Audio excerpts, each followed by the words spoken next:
Midnight Raven. Today is day 28 of the Sands 100k challenge. That means we have 2 days left. I have spent the last 6 hours on a course since 10 o'clock this morning. I am now having lunch in the park because I've been sitting on the floor for about 6 hours. My back's killing, my knees are killing, and honestly I just needed to get out for a bit. So I went to Subway and I picked up a bunch of their new, they're called Crispies. They look like this. I picked up a whole bunch of them. And then I picked up what they call Toasty Bites with ham and cheese in it. And a Pepsi, as always. And I thought I would give you an update. I don't know how many miles I've got left. I think it's 5 or 6. And I've got 2 days to do it, which isn't great. Because I'm in a course tomorrow and Wednesday. So I'm going to do my best. That's why I'm sitting in the park, hoping it's not going to rain and spoil my lunch at, I think it's 20 to 5, 10 past 4. I've been doing my course since 10 AM this morning. If you didn't know, and you haven't watched any previous videos, I'm on a customer service course for the next week, which is giving me problems during my walks, because I have to be in front of a computer for like most of the day. I'm also having my back reassessed by Connect Health. They're going to help me. They're a company that helps and specialises in physio, chiro and stuff like that. So I'm having that. Then I've had like 2 other phone calls. I finished all my paperwork today and I've handed it in for that from them. I did that practically this morning.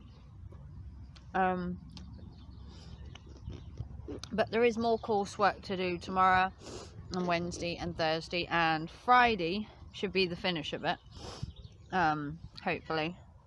But yeah, I'm going to eat my lunch and then we're going to film something afterwards. I don't know what. I might film the churchyard. It's quite nice when it's been raining. We'll see. I'm going to eat my lunch and then we're going to come back and I'm going to show you more. But I am absolutely starving. If you haven't already, check out the link in the description for the Sands 100k fundraiser page if you'd like to donate to the charity. The Facebook page and the PayPal link are in the description. If you want to give it a big thumbs up, that would also help. And I will see you very soon for the rest of this video once I've had my lunch. See you soon. So, since I filmed a couple of weeks ago in the graveyard, they have actually now cut the grass. Mind you, the grass is actually cut now, which is making the graveyard look a lot better. If you remember a couple of weeks ago when we came here, it was really tall, and I had said, "Cool, in a pandemic, you think they could cut the grass?" I mean, in all sense, I mean, no one's catching it in the graveyard, are they? But yeah, they hadn't cut it at that point. I did make a video saying I wondered why, because you're not intruding on anyone by cutting the grass in a graveyard in a pandemic. But it has, as you can see, now been cut, because it was getting extremely long. And I know they have these great big lawnmowers they use to cut the grass, but aside from that, obviously it makes it look untidy, and the grass does actually impede on the ground because it keeps it saturated, which makes the ground soggy. And on top of that, the grass actually can weaken the structures of the graves by climbing up it, and weeds and stuff, and you end up with things that look like this, where the cross has broken, the grass is growing. But it does look nice now, I have to admit. It has been taken care of. Probably not because I made a video, it was probably in the pipeline, like most works generally are. But yeah, unfortunately, when they cut the grass, you get the grass seeds and everything, and some of the graves unfortunately become a hive to the stinging nettles, which isn't good. But it's all looking pretty nice now, I have to admit. It all has been trimmed, all the graves look good, and it makes the churchyard look better. I mean, aside from the fact that everyone's dead in it, and they're probably like, well, the people in the graves don't care how it looks. But it's a sense of pride in your church, I guess. Unfortunately, some of them, some of the graves last longer than others. Some of these have been here since 1800s, 1900s, so they've been here a while. I never film any of the graves, but you can see on this one how old it is, just by how it's been built and what it's made out of. When you look at newer graves, you can see the difference in what they're made from. But I would say most of the graves here are fairly old, and I'm talking old. Like I said, 1800s, I think I've seen some early 1900s, and as you can see, they end up leaning due to graves. But the idea was that a grave doesn't take up so much space with an upright thing, but your grave plot is still usually around, I think they usually have the grave plots around 6 or 8 foot long. It's usually about, an average coffin is about 6 foot, depending on how tall you are. It's about 6 foot. So when you take a grave is there, and a grave is there, and the distance between the two, and you're not allowed to walk on the grave, so you have to walk down the middle. So you've got 6 foot this side, 6 foot that side, plus the bit to walk in the middle. Oh no, I missed the bunny. Here you go, look. It's a little bunny. Don't know if you can see him. There is a bunny hopping around. You might get the odd bunny.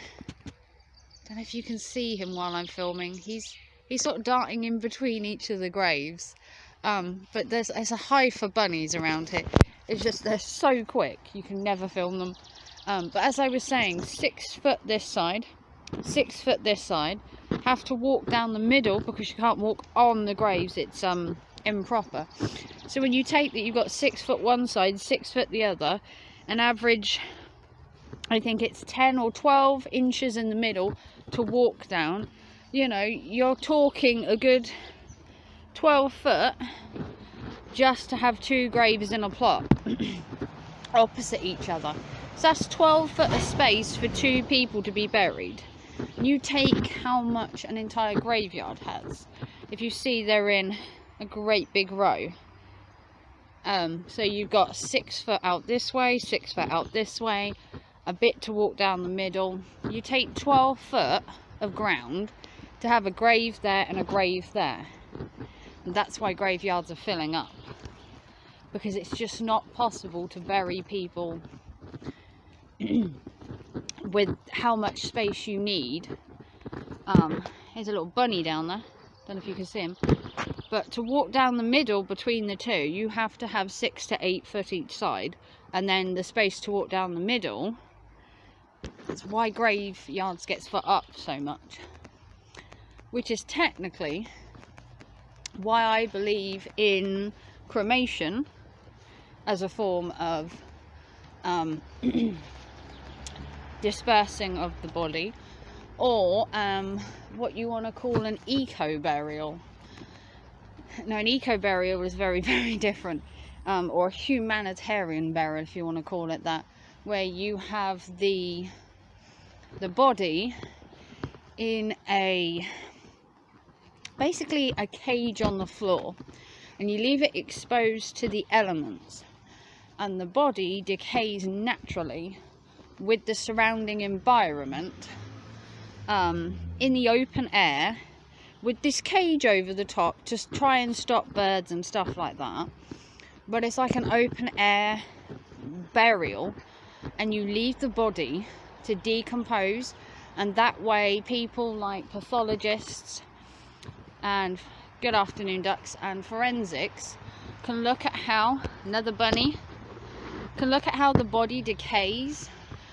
So when they do murders and deaths, they can use that as research on how bodies decay and at what point the body's decomposition is. Hey quackies! Unfortunately this has Coca-Cola in it, but I'm glad to see that you're coming to see me. I don't have anything. I'm being gang mobbed. I'm going for a nice walk in a graveyard. Doesn't mean I bring bread.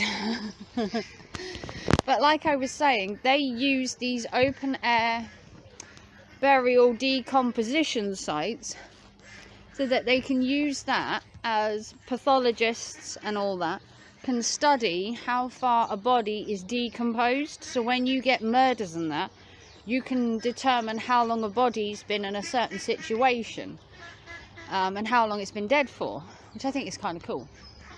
I'm quite impressed by that. Hey quackies! I'm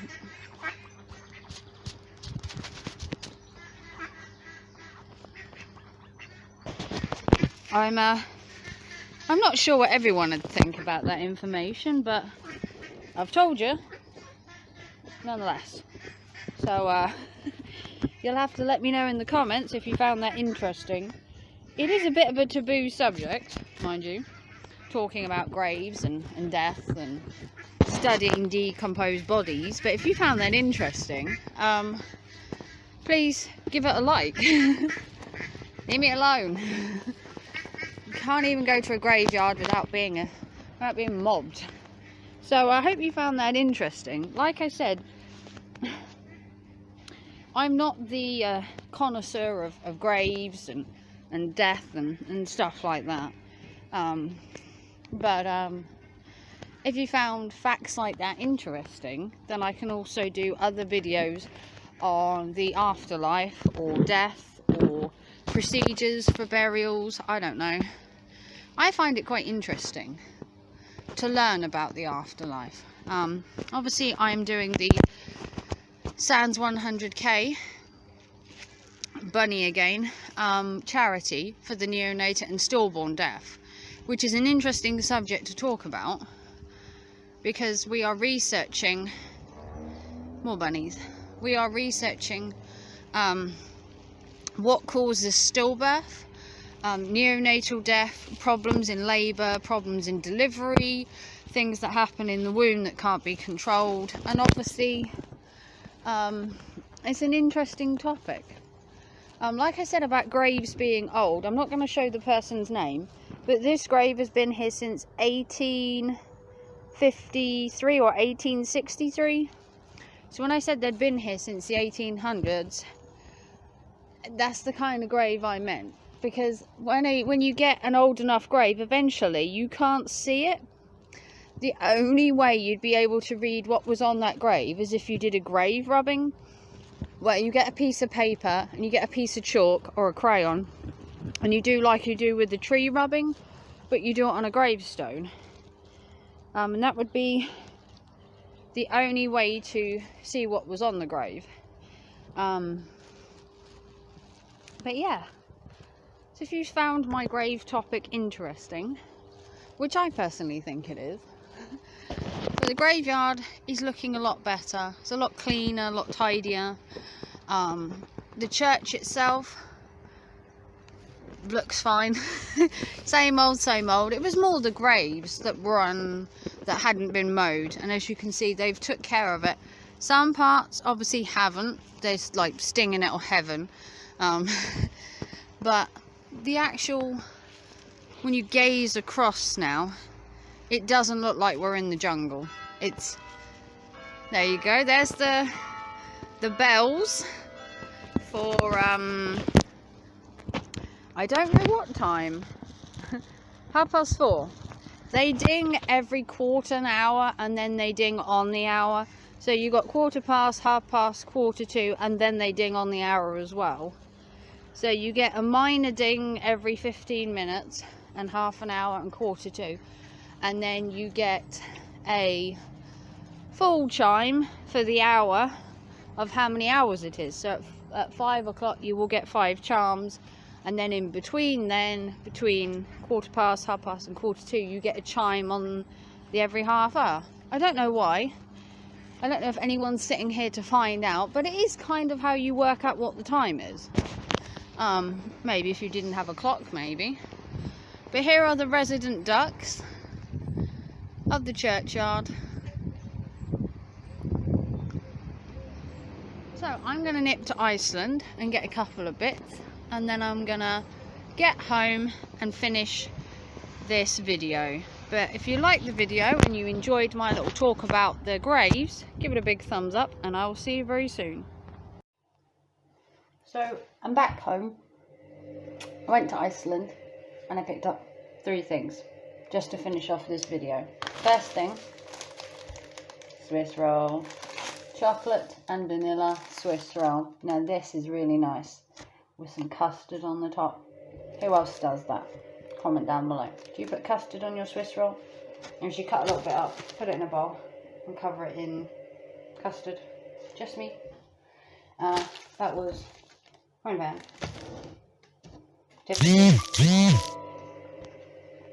Cherry.